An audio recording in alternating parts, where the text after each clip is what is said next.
అంటే వేదాలు చాలా చెప్తున్నాయి. రుచో యజూంషి సామాని తథైవ అథర్వణాని చ, ఇవన్నీ చాలా చెప్తున్నాయండి. సాధనాలు కూడా చాలా చెప్తున్నాయి. ఋగ్వేదంలో బోల్డని ఉన్నాయి, యజుర్వేదంలో బోల్డని ఉన్నాయి, సామవేదం బోల్డ్ ఉన్నాయి, అథర్వవేదం బోల్డని ఉన్నాయి. దాంట్లో మంత్రాలు ఉన్నాయి, తంత్రాలు ఉన్నాయి, సాధనాలు ఉన్నాయి, వైద్యం ఉంది, అనేక రకాలైనటువంటి శాస్త్రాలు ఉన్నాయి, ఖగోళం ఉంది, భూగోళం ఉంది, ఇంకో గోళం ఉంది, అన్ని రకాలు ఉన్నాయి. It's okay. అవన్నీ ఉన్నాయనుకోండి, సర్వం అష్టాక్షరాంతస్థం యచ్చ అన్యదపి వాంగ్మయం. అసలు ఇంకా మేము ఈ తెలిసిన పేర్లు ఏవో కొన్ని చెప్పాం, ఇవి కాకుండా పేర్లు చెప్పడానికి చేత కాకుండా ఎన్నున్నాయో అవన్నీ కూడా మనకి ఈ అష్టాక్షరి మహామంత్రంలో ఉన్నాయండి. ఇక ఎందుకంటే అనవసరంగా అన్నీ ఇందులో ఉండేటప్పుడు ఇంక వాటి జోలికి పోయి ఎందుకండి మనం? Why head breaking? ఎందుకు మనకి తలకాయ నొప్పులన్నీ? ఇప్పుడు వ్యవసాయం చేస్తాడు. వ్యవసాయం దేనికోసం చేయాలండి అంటే మరి ఇంకా వేరే పని లేదు కదండి అని చేయాలా? వ్యవసాయం దానికోసం చేస్తారా? భూమి ఉంది కదండి, దాన్ని అర్థం చేసుకోవడం ఎందుకండి అని చేస్తారా? అంటే భూమి ఉంది కనుక వ్యవసాయమా? మరి భూమి ఉంది కనుక వ్యవసాయం అయితే ఇప్పుడు ఈ పట్టణాల్లో ఎంతెంత భూమిని అలా అట్టే పెట్టేసి అట్టే పెడుతున్నారండి వ్యవసాయం కూడా చేయకుండా.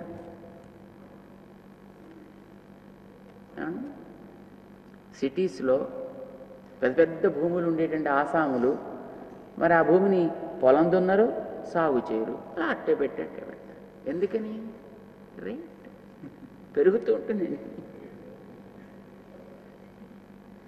ఇదివరకు పాపం తెచ్చేటి వ్యవసాయం చేసుకునేవాళ్ళండి.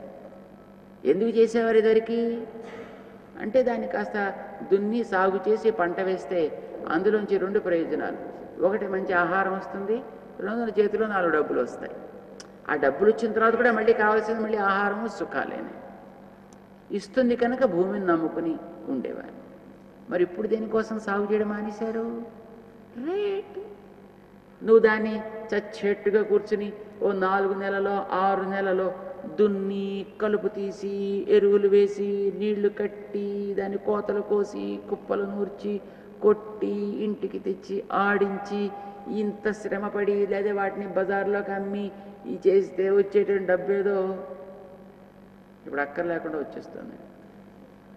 ఇంకా అవును ఎందుకు చేస్తామండి? ఇప్పుడు ఇంకా దానికంటే ఎక్కువ వస్తుంది. ఇంకెందుకు చేయరు ఇప్పుడు ఆ పనులన్నీ? అవసరమా మరి?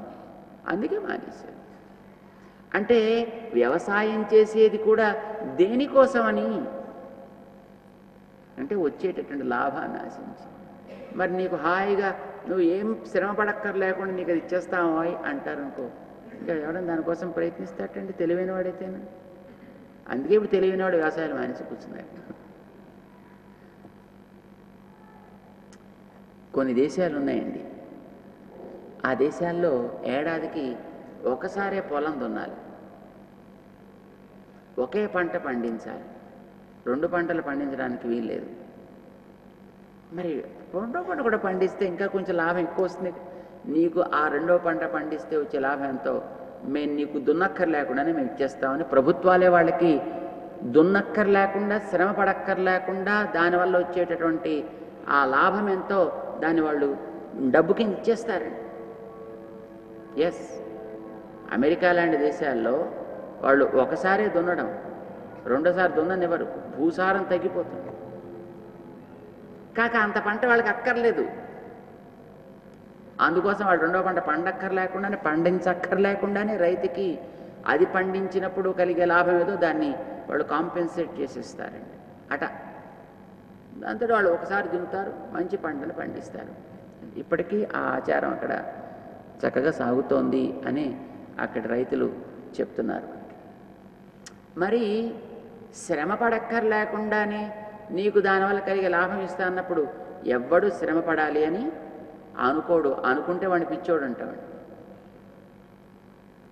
నువ్వు వేదాలు చదివి ఆ వేదాల వల్ల వచ్చేటటువంటివేవో వాటన్నిటినీ హాయిగా నువ్వు అంత శ్రమక్కర్లేకుండానే కాస్త దీన్ని జాగ్రత్తగా తెలుసుకుంటే నీకు ఇస్తోంది నారాయణ మహామంత్రం అని అంటే తెలివైన వాడు ఎవడన్నా దీన్ని వదిలిపెట్టుకుని ఇంకో దానికి దేనికైనా పోతాటండి.